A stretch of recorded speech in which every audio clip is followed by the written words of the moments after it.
New year, new intro. Thank you for watching.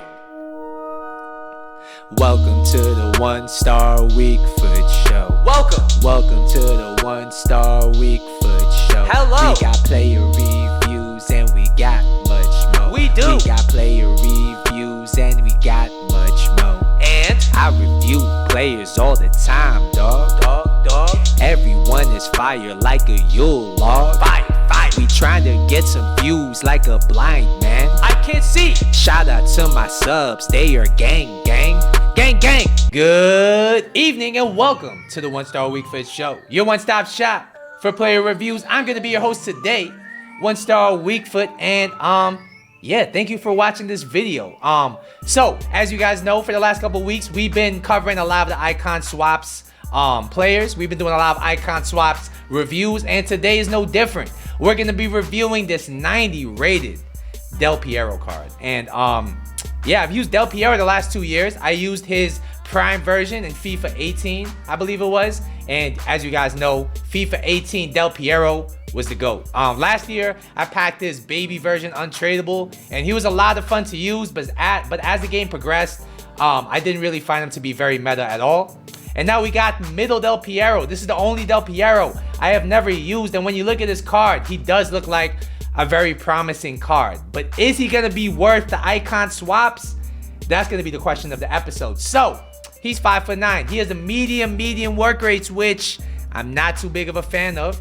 He's right-footed with a 5-star weak foot, 4-star skill moves. I played 4 games in division rivals with him. I got 3 goals and 1 assist. And before we go any further, if you're enjoying the content, please hit your boy with a like. And if you're new to the channel, please consider subscribing to the channel. Once again, I appreciate all you guys that take the time to just view this channel. It means a lot to me, man. It really does. So when you look at this card, what is he bringing to your team? When you look at the pace, it's decent, okay, but that pace really just means that he has to be a cam. You can't really play him in a wide position, and he's not really ideal for the striker position. His shooting stats are off the chain. He has 93 finishing. He has the finesse shot trait with the 87 long shots. And every year, Del Piero always has an overpowered finesse shot. We're going to see if it's true again this year. His passing stats are decent, and that's why he would be a decent cam. He has 91 vision, 84 short passing, 88 curve. I would want a little bit more out of the long passing here. So if you do play him at the cam position and you do need a playmaker, I would maybe throw an engine, a catalyst, something like that to really boost his passing up. His dribbling stats are good and bad. I mean, 94 dribbling, 90 composure, 94 ball control is amazing, all right? But his balance and agility does leave a bit to be desired. In previous FIFAs, this card has felt smooth on the ball, despite the lack of agility and balance. So we're going to see if it's true again this year. And his physical stats are obviously going to be bad, with the exception of the 85 stamina. So without further ado, we're going to bring you over to our review specialist in the studios, One Star Weak Foot. Take it away. Thanks, One Star. So as you guys know at home, we have a delicious, nutritious icon to review. It's going to be this mill icon 90 rated Del Piero. And you might be wondering at home, is he worth the icon swaps? And I would have to say negative, chief. Let me break down why I feel that way. We're going to go stat by stat so you know exactly what to expect. So 85 pace, how does it feel in game? It does feel decent, okay? But the thing that really bothers me with this Del Piero card is that he doesn't quite have the pace to break away from defenders. He doesn't have the pace to really beat the defensive line on a consistent basis. And his pace coming out of the skill moves is decent, but nothing more than that. So his pace is okay. Okay, he's not slow by any means, but he doesn't feel quick at all, and therefore I gotta give his pace an 8 out of 10. It's decent, but nothing really to write home about, and it is a bit disappointing. Next, we are going to talk about shooting, and the first thing I'm going to address here is his finishing stat. How does he feel in the box? How does he feel outside the box? He has 93 finishing. Does he have a broken shot?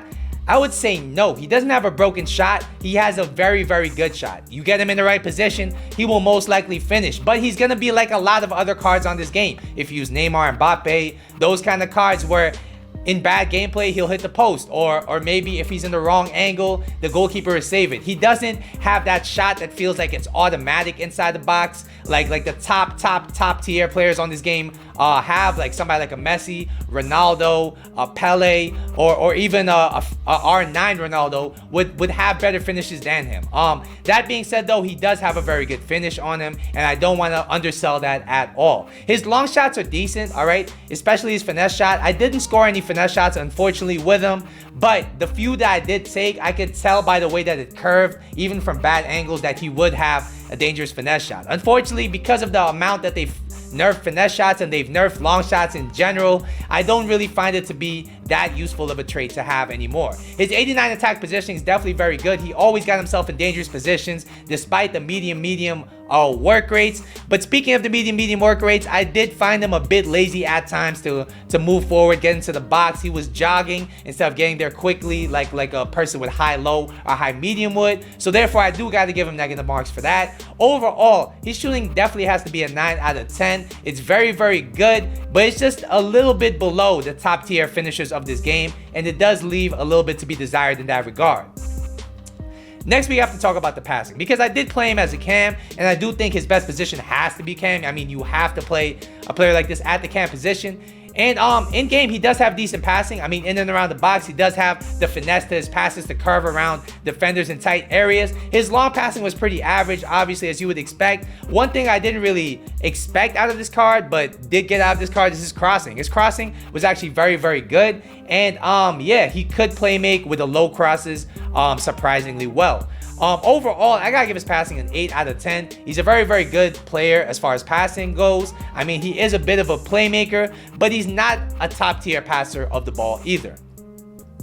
Next, we're gonna talk about his dribbling. All right, his face stat says 92 dribbling, and when you see it out on the card, you're like, yo, this guy's gonna feel like Neymar. He's gonna feel like Messi. He's gonna feel like Mertens. He's gonna be dancing. He's gonna be hitting the whoa while scoring on your goalkeeper. But unfortunately, there are some things that hold him back dribbling wise. All right, so first off, the thing that really disappoints me with this card is the way he turns. All right, and that doesn't mean he's clunky. I'm not gonna suggest that he's clunky in the least bit, but when you compare him to somebody like a Neymar, Insigne, Mertens, like the top tier dribblers of this game, he's not as quick to turn. He's not as responsive when changing directions, and I really put that down to his lack of agility and balance. However, when it comes to the actual dribbling aspect of this card, it's top tier. I mean, he keeps the ball incredibly close to his body. He's very sticky, as Run the Foot Market would say, and he is at times able to wiggle in tight areas if you know what you're doing with the L1 dribbling.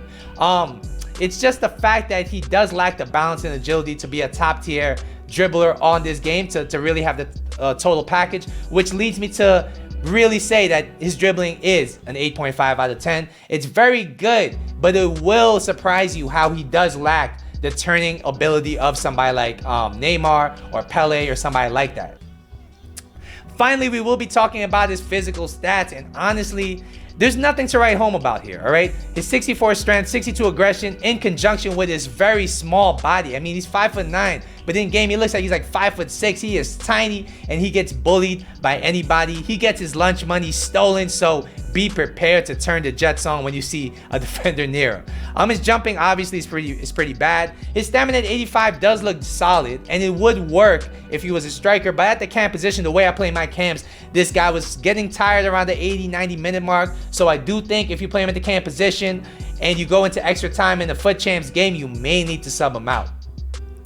So overall, what would I say about this card? All right, I think overall he's an 8.5 out of 10. I mean, he does bring a lot of good things to your team, okay? He does have a very good shot on him. Of course, he does have the 5-star weak foot. He has decent playmaking ability, decent ability on the ball. But the reason why I don't say he's worth the 20 icon swaps is that I just don't feel like he offers enough for the grind that the 20 icon swaps is, all right? When you look at this card, all right, he does have some shortcomings. He doesn't quite have top-end pace. He doesn't quite have top-end dribbling. He doesn't quite have a top, I mean, he does have a very good shot, but he doesn't have a top tier shot to really make up for some of his shortcomings. I mean, he gets bullied very easily, but he doesn't quite have the turning ability or the pace to make up for it.